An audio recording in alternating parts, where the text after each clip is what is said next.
War does not create any absolutely new situation, it simply aggravates the permanent human condition. His words invite us to reflect deeply on the complexities of war and peace, not just in the world around us, but in the inner battles we face every day. Can we really understand war without facing the wars within our own hearts, the fears, the struggles, the desire for control, the longing for peace? In a world that often demands us to take sides, to be either pacifist or patriot, Lewis offers a different perspective, a way of understanding that goes beyond the dichotomy of extremes. Lewis's own journey through the harsh realities of war gave him a unique lens to view humanity. He did not see war and peace as mere opposites, rather. He saw them as a reflection of the deeper moral conflict within each of us. What does it mean to be the patient, as Lewis describes an observer who navigates the world's turmoil, not by blindly aligning with an ideology, but by seeking to understand the true nature of justice, sacrifice, and morality? Can we too become patients who watch, listen, and reflect on the suffering and struggles of both sides, acknowledging that truth can often be found in the most unexpected places? Through his writings and wartime reflections, Lewis illustrates a profound truth: humanity's deepest battles are not simply about nations at war, but about the human heart's struggle between good and evil, love and hatred, self-interest and selflessness. His concept of the patient is someone who stands in the middle of this tension, refusing to be consumed by the fervor of political agendas or the comforts of passive peace. Instead, the patient seeks a deeper understanding of self, of others, and of God's purpose in the midst of chaos. This approach requires a willingness to confront uncomfortable truths, to see the pain and beauty in the human story, and to trust that God's redemptive plan is working even when the world seems torn apart. Lewis challenges us to look beyond the surface of war and peace, to see that each conflict we encounter, whether personal or global, is a reflection of the spiritual battle for our souls. When you think of your own life, what are the wars raging within you? The struggle to forgive someone who has deeply hurt you? The fear of losing control over your future? The longing for peace in relationships torn apart by misunderstanding or betrayal? These are the daily battles we fight, and Lewis's insights call us to face them with courage, to seek a peace that goes beyond mere circumstances, and to align our lives with the truth and love of God. He points to the moral complexity of war, showing us how the pursuit of justice and the preservation of peace are not always clear-cut. His own experiences, from fighting in the trenches to watching Europe be torn apart by World War II, shaped his understanding of how the human heart longs for meaning amidst suffering. And yet, he never allowed these experiences to harden him. Instead, they refined his belief that true peace is found not in avoiding conflict at all costs, but in facing it with a clear moral compass, rooted in faith and hope. War, then, becomes not an ultimate evil, but a context in which the deeper questions of life, death, and purpose are brought to light. But this path is not easy. To be the patient means to embrace discomfort, to see the humanity in others, even those deemed enemies, and to seek a balanced understanding of both war and peace that reflects God's truth. This doesn't mean neutrality or passivity, but a profound discernment that seeks God's wisdom over the world's noise. Can we hold this kind of tension in our lives? Can we face our own battles both within and without falling into despair or blind allegiance to causes that overshadow the greater truths of love, justice, and grace? As you reflect on these questions, remember that Lewis's call is one of hope. It's an invitation to live with deeper awareness, to seek God's guidance in the conflicts you face, and to become an agent of peace, understanding that peace is not merely the absence of war, but the presence of justice, mercy, and truth in your life. If you're longing to find clarity in your struggles, to understand how faith can transform the wars within and around you, stay with us as we explore more of Lewis's timeless wisdom. We encourage you to like and comment, sharing your thoughts and stories, as we journey together into a deeper understanding of how to navigate the battles of life with grace and courage. Can I get a God is great from you? C.S. Lewis's reflections on war and peace take on a nuanced and contemplative stance, neither fully endorsing patriotism nor completely embracing pacifism, but instead calling for a posture of patient discernment. As the world grapples with the implications of ongoing conflicts, particularly the prolonged presence of U.S. and British forces in regions like Iraq and Afghanistan, the tension between pacifism and just war theory becomes an ever-present debate. What stance should a Christian take amidst such division? It's not uncommon to hear arguments bolstered by a Lewis quote, as his words seem to lend authority and clarity to various perspectives. Yet, Lewis's own experiences and writings resist easy categorization. His perspective is not about picking sides, but about understanding the deeper moral and spiritual complexities that wars and conflicts reveal. In his autobiographical work Surprised by Joy, Lewis recounts the brutal reality of combat, a first-hand account of the harrowing suffering and dehumanization that comes with war. He vividly paints the grimness of trench warfare, the unrelenting fear, and the stark loss of innocence that reshapes a soldier's soul. For those who oppose war, these memories stand as a stark testimony against the glorification of battle and a sobering reminder of its costs. Have you ever wondered how such pain and horror can align with a God who calls himself the Prince of Peace? How do these brutal experiences reconcile with the Christian call to love one's enemies? Lewis's fiction, too, explores the complexities of righteousness in the midst of conflict. In The Last Battle, Umeth, one of the despised Calormenes, emerges not as an enemy, but as a sincere seeker of truth. Despite his allegiance to Tash, his honorable deeds are seen by Aslan as acts of righteousness.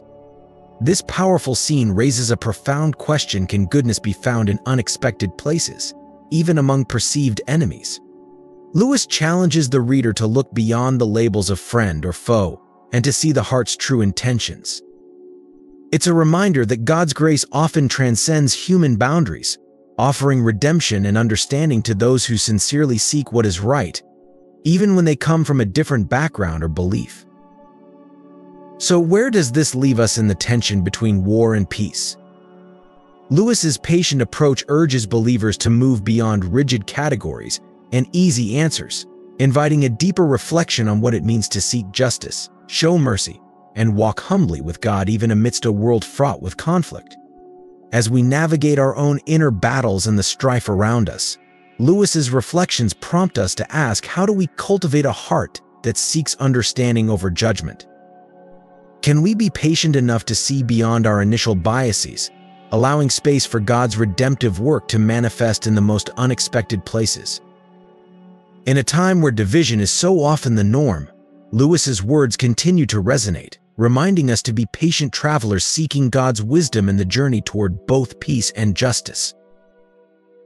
C.S. Lewis's reflections on war and peace reveal a depth of complexity, one that challenges the simplistic division of these two concepts as polar opposites. In The Last Battle, characters are driven to fight against evil, an act that some might argue aligns with the necessity of warfare for justice. But Lewis, who once remarked that if war is ever lawful, then peace is sometimes sinful, points toward a more nuanced perspective. What does it mean to wage war, not just against an external enemy, but within our own souls? Lewis does not dismiss the reality of war, rather, he calls for a deeper introspection into the battles we face internally, asking us to weigh our spiritual conflicts as carefully as we do the struggles between nations. During World War II, a time when Lewis's thoughts on conflict reached maturity, he urged his brother Warren to tread carefully before claiming moral high ground. It was 1939, the dawn of the war, and in a letter to Warren, who had been recalled to military service, Lewis wrestled with the presumption of righteousness in war. "Prosper, O Lord, our righteous cause," a church prayer proclaimed, but Lewis dared to question the audacity of labeling any human cause as inherently righteous. Can we so boldly define our struggles as just when God may hold a different view? This challenge isn't only about national conflicts, it speaks to the internal wars within us: pride, self-righteousness, and the conviction that we always stand on the side of truth. In his essays and letters, Lewis seems to speak to both sides of the argument: the hawk ready to fight for justice and the dove yearning for peace. Yet, his deeper message is a call to consider the spiritual dimension of conflict. How often do we rush to categorize others as enemies while ignoring the real battleground within our hearts? Lewis's own meditations emerged not from a detached philosophical stance, but from the shadow of war and the impending possibility of being called to serve as a soldier himself, despite his status as an established Oxford scholar. His words ask us to reflect in times of global conflict and personal trial. Are we waging war for a cause greater than ourselves, or are we simply avoiding the deeper battle, the one for our souls? C.S. Lewis's fear of returning to the battlefield speaks to a universal struggle. How do we face the darkness of our past when it seems to loom over the present? Lewis, a man who had seen the horrors of World War I up close, confessed to a friend that the prospect of donning his uniform once more filled him with dread. "My memories of the last war haunted my dreams for years," he wrote, revealing the scars war left on his soul. It is not just the possibility of pain and death that burdens a soldier's heart, it is also the isolation, the loneliness, and the subjugation to forces beyond one's control. The terror of facing hunger and exposure, which mirrors the fear of poverty, is not merely about deprivation but about vulnerability being stripped of comfort, safety, and hope. For Lewis, it was not a question of pacifism or courage, but the sheer, raw human struggle against despair and fear. If it's got to be, he admitted. A resolve tainted with the bitter truth that flesh is weak and weary. One can imagine Lewis's inner conflict, caught between duty and the trauma of his memories. Born in Belfast, he could have chosen a path of avoidance, sheltered from the drafts of war by his Irish roots. Yet, attending English schools and considering England his adopted homeland, he felt an unshakable duty to serve in World War I, a decision that would thrust him into the chaos of the front lines after just a few weeks of training. Thrown into the thick of battle in France, he soon found himself physically and emotionally wounded. Trench fever temporarily pulled him from the brutality of warfare. Yet healing did not mean escape upon recovery. He returned to the front, only to be wounded by shrapnel from an exploding shell, a moment that not only killed the sergeant beside him but marked Lewis for life. Imagine carrying a piece of metal, lodged close to your heart, a tangible reminder of war's brutality, unable to be removed until another war broke out decades later. In 1939, as the drums of World War II began to beat, Lewis once again faced the shadow of conflict. Yet this time, instead of the trenches of France, he was given a different duty: night watch in Oxford as part of the Home Guard. It was a role that Lewis found somewhat absurd, pacing through the silent, dewy, cobwebby hours of the morning with a rifle on his shoulder. Yet, in those quiet hours, there was something oddly grounding, a camaraderie built with men from all walks of life, a shared silence that spoke louder than words. And perhaps, in those moments of walking under the cover of night, there was a kind of peace, a fleeting reprieve from the memories that haunted him. Lewis's story asks us to confront our own fears. What are the battles we dread to face again? How do we reconcile duty with the trauma that clings to our hearts? And where, amidst the darkness, do we find the light to guide our way? Lewis's courage was not the absence of fear, but the acknowledgement of it, a bravery rooted not in denial but in acceptance. C.S. Lewis's wartime impact was not through the battlefield, but through the battlefield of the mind. In the turbulent 1930s, as a sharp, engaging writer on matters of faith and morality, Lewis rose to prominence for the depth and relatability of his insights. It was not long before the Royal Air Force took note. By late 1940, Lewis was invited by the chaplain-in-chief to deliver inspirational talks across British air bases. Initially, these speeches were planned as mandatory sessions for RAF pilots and crews. But Lewis, never one to advocate for enforced spirituality, expressed concern over what he termed regimented religion, fearing that obligatory exposure would close minds rather than open hearts to God. How often do we, too, find ourselves resistant to imposed beliefs, feeling faith must be a personal journey rather than a dictated doctrine? Lewis's ability to blend intellectual depth with everyday understanding allowed him to reach a broad audience, a gift that later brought him to the BBC, where his talks resonated widely with a war-weary nation. Yet Lewis's reflections during the war did not only focus on encouraging a turn to God. He delved into the psychology of temptation and the human heart's struggles during times of conflict. In the Screwtape Letters, released in 1942, he masterfully portrayed a chilling dialogue between Screwtape, a senior devil, and Wormwood, his eager but inexperienced nephew. The letters explore the devil's schemes to lead a man astray, showing a nuanced understanding of how conflict can corrupt the soul. When war erupts, Wormwood is thrilled by the prospects of chaos and destruction, but Screwtape, the seasoned tempter, reveals a profound truth: war has the potential not only to degrade but also to refine the human soul. The devil's aim, Screwtape insists, is to sway the soul toward fanaticism, either blind nationalism or absolute pacifism, distracting from authentic faith. Does this not prompt us to question our own inclinations during times of crisis? Are we drawn to extremes, neglecting the quiet voice of prayer, the strength found in sacraments, and the compassion embedded in charity? Lewis's work pushes readers to confront not only the external struggles of war, but the inner battles that shape our souls. In both his public speaking and his writing, he unearths the core of human experience, the struggle to remain rooted in genuine faith amidst a world of distraction and chaos. And through these explorations, Lewis invites us to question our own hearts. Are we standing firm in our faith, or are we letting the noise of conflict, fear, and worldly passions overshadow the deeper call to God's love and grace? In the Screwtape Letters, C.S. Lewis masterfully captures the struggle of the human soul through the metaphor of spiritual warfare, revealing the tension between good and evil as a battle fought within. The term patient that Lewis frequently employs is not accidental. It echoes the medieval notion of a triadic connection where two forces require a third to bridge the divide. Lewis's use of the word underscores humanity's position between these divine and diabolical influences. But what does it mean to be a patient in a spiritual sense? It is not merely about being acted upon, but involves an active choice of whom we allow to influence our hearts and minds. One of the most striking observations in Lewis's work is his emphasis on patience, not as a passive quality but as a passionate endurance.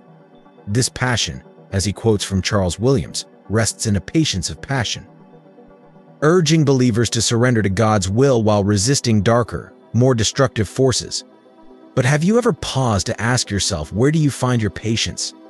Is it rooted in a deeper trust in God, or is it an attempt to numb or escape from life's complexities?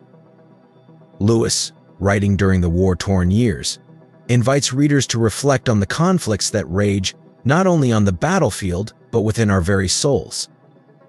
His reflections go beyond the external realities of war, challenging his audience to examine what truly defines righteousness and to question the often rigid dichotomies of US vs. Are we, in our own lives, quick to declare enemies and allies without recognizing the moral intricacies and shared humanity that lie beneath? And how does our faith compel us to reevaluate concepts of duty, honor, and sacrifice? In his 1939 address Learning in Wartime, Lewis brings this conflict into sharp relief. Amidst fear, chaos, and the overwhelming gravity of war, he questioned the purpose of continued learning. Was it worth pursuing academic endeavors when the world seemed to crumble around them? The tension he identified, the pull between the eternal and temporal, remains deeply relevant. As Christians, how do we balance living with an eye toward eternity while engaging in the world's pressing needs? Lewis's point is clear: even when the world seems to burn, one's choice to learn, to grow, and to live meaningfully is a profound act of faith. It is about finding the courage to hold on to hope, to wrestle with the now, and to recognize that every battle, whether in war or peace, reflects the greater story of our journey toward God. C.S. Lewis had a profound understanding of the fragility of life, which he described not as a byproduct of war but as an enduring truth of the human condition. Life has never been normal, he asserted, comparing it to standing at the edge of a cliff, where any step could lead to an abyss. What does it mean to live life on this precipice, constantly aware of our vulnerability? For Lewis, war merely heightened what was already true: our existence is inherently fragile. But does this awareness of life's uncertainty mean we should wait for more stable times to seek truth, beauty, or spiritual growth? No, Lewis believed that we must pursue these things in the face of uncertainty. If we wait for perfect peace to live fully, we may never truly live at all. In his address on wartime learning, Lewis identifies 3 specific dangers that can hinder our focus: excitement, frustration, and fear. Excitement might seem harmless, but it tempts us to become preoccupied with fleeting news, to chase headlines rather than eternal truths. Are we so captivated by the urgency of world events that we forget the deeper, quieter callings of the soul? Then there is frustration, a paralyzing feeling that our work, dreams, and learning are futile against an uncertain future. How often do we find ourselves thinking, what's the point when the road ahead seems unclear? But Lewis offers a profound alternative: happy work is best done by those who take their long-term plans somewhat lightly and work from moment to moment. In this, he echoes the call to live in the present, to find grace and purpose in the here and now, regardless of the tumult around us. He invites us to ask, are we putting off joy, learning, and faith for an imagined better time? Lewis challenges us to embrace the present, suggesting that grace is not something to be stored for a future season but is given now, to be received now. It's a reminder that even in chaotic, unpredictable times, our duty and joy are rooted in the present moment, not some elusive future. How might our lives change if we stopped waiting for better times and started living fully in this one? In moments of turmoil, such as the ravages of war, have you ever felt overwhelmed by the shadow of mortality? C.S. Lewis poignantly reminds us, "No one ever told me that grief felt so like fear. War doesn't increase the number of deaths, it simply casts death into the glaring spotlight of our lives." Reflect on Lewis's assertion that 100% of us die. Isn't it comforting to realize that our mortality is a universal truth, not amplified by conflict? How often do we attempt to anchor our happiness solely in the transient world, only to find it slipping away? Lewis challenges us to confront death not with terror, but with a clear-eyed acceptance of its role in our existence. Consider his analogy of life as a pilgrimage towards divine union. When faced with chaos, do you allow your mind and spirit to stay anchored in faith, viewing your daily endeavors as reflections of a greater divine purpose? Lewis believed that pursuits in scholarship, philosophy, and the arts are not futile amidst war. Instead, they become vital pathways to eternal truths. How do your creative and intellectual efforts help you connect with something everlasting, even when the world around you seems to crumble? Moreover, Lewis encourages us to seek truth and goodness despite pervasive darkness. Are you embracing God's grace, allowing divine love to guide you through both conflict and peace? By living as patients of God's mercy, can you find the strength to navigate life's seasons with unwavering faith? Reflect on Lewis's own journey as a scholar, soldier, and believer. How does his example inspire you to trust in the sovereignty of God amid life's greatest challenges? In embracing this perspective, you may discover a deeper resilience and purpose, transforming fear into steadfast trust. In the profound exploration of C.S. Lewis's views on conflict and harmony, we uncover a message that transcends mere political affiliations or ethical standpoints. Lewis compels us to peel back the layers of our beliefs and assumptions, prompting a more profound engagement with the complexities of both our external world and the inner landscapes of our souls. He reminds us that the essence of war extends beyond physical confrontations. It manifests as a spiritual struggle that unfolds daily in the hearts of individuals striving to embody their faith amid chaos. This spiritual warfare requires not just a call to arms or unwavering loyalty to one cause, but a patient pursuit of understanding and reconciliation. Lewis eloquently expresses that true peace demands a commitment to patience, an active, not passive, stance that yearns for clarity and compassion. As he famously said, "Courage, dear heart," a phrase that echoes through his narratives, urging us to face our inner turmoil with bravery and grace. This notion invites us to reflect on our own internal battles. What are the wars waging within you, How often do you find yourself torn between anger and understanding, between action and reflection? In a world filled with distractions and discord, how might cultivating genuine patience lead you toward recognizing God's purpose in your life? As you ponder these questions, consider how Lewis's teachings challenge you to approach conflict with a mindset of humility and empathy. His insights encourage us to embrace the discomfort of uncertainty and to seek common ground with those who may stand opposed to us. The call for patience is not an endorsement of passivity, but rather an invitation to engage deeply with our convictions, allowing them to evolve through dialogue and understanding. In doing so, we can create a community rooted in shared values rather than division, exemplifying the love and grace that God embodies. Ultimately, as you navigate your own struggles with peace and conflict, may you find strength in the realization that each battle, whether internal or external, offers an opportunity for growth and transformation. Let Lewis's words resonate in your heart, guiding you toward a deeper connection with God and a more profound understanding of your place in this intricate tapestry of life. In pondering C.S. Lewis's insights, we are compelled to ask ourselves, how do we embody true patience amidst the storms of life? For Lewis, patience transcends mere waiting. It emerges as a vibrant, active trust in God's unfolding plan. It involves a conscious effort to seek out truth and uphold moral integrity. He challenges us to embrace life in all its fullness, immersing ourselves in learning, grappling with profound questions, and wrestling with the intricate tensions of our personal struggles and societal issues.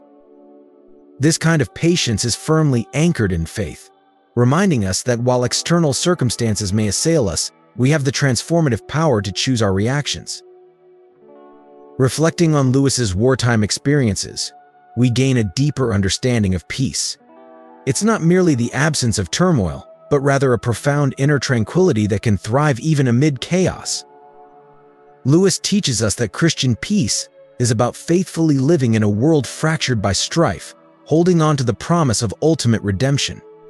In his view, the heart of each person is a battlefield, constantly oscillating between the realities of conflict and the yearning for peace. How do we navigate our fears and moral complexities during such tumultuous times?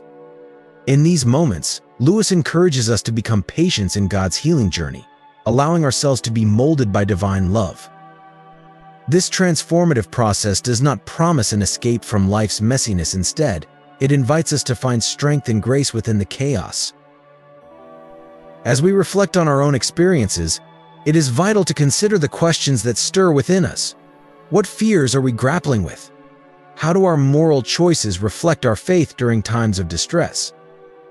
Lewis's words echo through the ages, inviting us to face our struggles with courage and to embrace the divine work happening within us. By engaging in this reflective process, we cultivate not only patience but also a profound connection to God's love, allowing ourselves to be shaped by it. In this journey of growth and healing, let us remember that every challenge is an opportunity for transformation, bringing us closer to the peace that Lewis so eloquently describes. One of the most striking elements of C.S. Lewis's insights lies in his acute awareness of the inner turmoil that plagues each of us, the relentless struggle between pride and humility, self-interest and altruism, fear and unwavering faith. This internal war, akin to the external battles we witness in the world, serves as a profound mirror reflecting our true nature. Lewis poignantly illustrates that such conflicts strip away our facades, compelling us to confront our most deeply held beliefs, values, and insecurities. Have you ever paused to consider the tumultuous battles that rage within your own heart? What fears do you harbor that prevent you from pursuing a more authentic existence? Are you caught in a cycle of striving to assert your dominance over others, or are you earnestly seeking to align with a higher truth that demands sacrifice and selflessness? In his writings, Lewis presents the concept of the patient as an invitation to embrace humility. This notion encourages us to acknowledge our limitations, recognizing that we do not possess all the answers.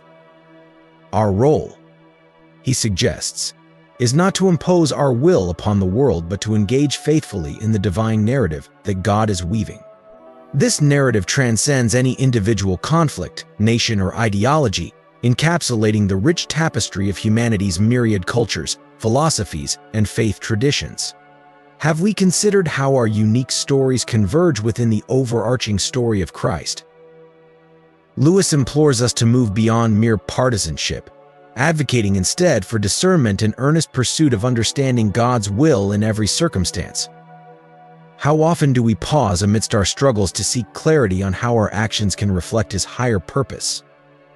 It is through this lens of humility and discernment that we can truly embody the love of Christ, navigating both war and peace with a heart aligned to divine intent.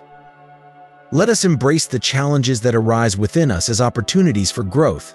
As Lewis himself reminds us, pain is God's megaphone to rouse a deaf world. In acknowledging our inner battles, we can find solidarity with one another, drawing strength from the collective experience of seeking God's truth amidst our struggles. In the midst of chaos, C.S. Lewis illuminated the path toward recognizing the subtle beauty of life, even during the tumultuous years of war. He cherished the ordinary, whether it was immersing himself in a profound book, relishing the gentle kiss of morning dew on his skin, or savoring heartfelt conversations with friends. Through these simple acts, Lewis encountered moments where God's peace penetrated the noise of the world, offering solace and clarity. Reflecting on this, we must ask ourselves, how often do we rush past these sacred instances? Are we too consumed by the storms in our lives to notice where God's tranquility beckons us to pause, reflect, and find rejuvenation? Lewis invites us to grapple with the deeper meaning of existence through his letters and speeches. He prompts us to reflect on what truly holds value in our lives. Is it merely the fleeting thrill of winning a debate or vanquishing an adversary? Or is it a deeper, more enduring commitment to fulfill our divine purpose, regardless of our circumstances? In a world where anxiety and doubt often reign supreme, Lewis's timeless wisdom encourages us to seek truth, exercise patience, and place our trust in God's overarching plan. His perspective teaches us that each moment, whether filled with strife or serenity, contributes to a grander narrative of redemption. Just as Lewis reminds us in The Weight of Glory, we must cultivate the ability to perceive the extraordinary within the ordinary. Are we willing to engage with our realities, understanding that they serve as stepping stones toward spiritual growth? When we embrace this mindset, we create a bridge between our daily struggles and a divine promise of renewal, allowing us to witness God's presence in our lives more clearly. C.S. Lewis poignantly highlights the internal conflicts that shape our spiritual journeys, resonating deeply with Paul's insights in Ephesians 6 verse 12, which reminds us that our struggle is not against flesh and blood, but against the rulers, against the authorities, against the powers of this dark world, and against the spiritual forces of evil in the heavenly realms. This profound acknowledgement of the unseen battles we face underscores that our greatest challenges often reside not in the external world, but within our very hearts. Reflecting on Lewis's teachings, we are called to cultivate a posture of patience, not as a signal to become passive bystanders, but as a dynamic invitation to actively engage in discernment and faithful resilience. In this light, we learn that true strength lies in standing firm in our convictions while recognizing the spiritual dimensions that permeate our conflicts. What does this mean for our daily lives? How often do we confront our pride, fear, and self-interest, which vie for dominion over our hearts? Lewis encourages us to see these inner struggles as the crucible for genuine peace. This peace, however, is not merely an absence of conflict. It is the profound tranquility that arises when we yield our agendas to God's divine guidance, becoming patients of His grace. In surrendering, we allow God to mold us into vessels of His peace, ready to bring hope into a world that desperately seeks light amidst darkness.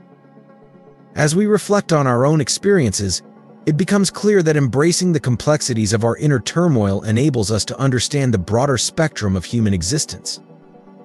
Lewis's life was a testament to finding solace in literature, faith, and community, reminding us that we, too, should seek out these sources of nourishment for our souls. They guide us back to the fundamental truths of God's love and purpose. In adopting Lewis's perspective, we can see war and peace not as simplistic binaries but as interwoven aspects of the human experience. As we navigate these tumultuous waters, let us gather the courage to embody patience and fidelity, trusting that God's grace is more than enough to meet every challenge we encounter both within ourselves and in our interactions with the world. With this understanding, may we strive to transform our internal battles into platforms for peace, reflecting the transformative love that God extends to all.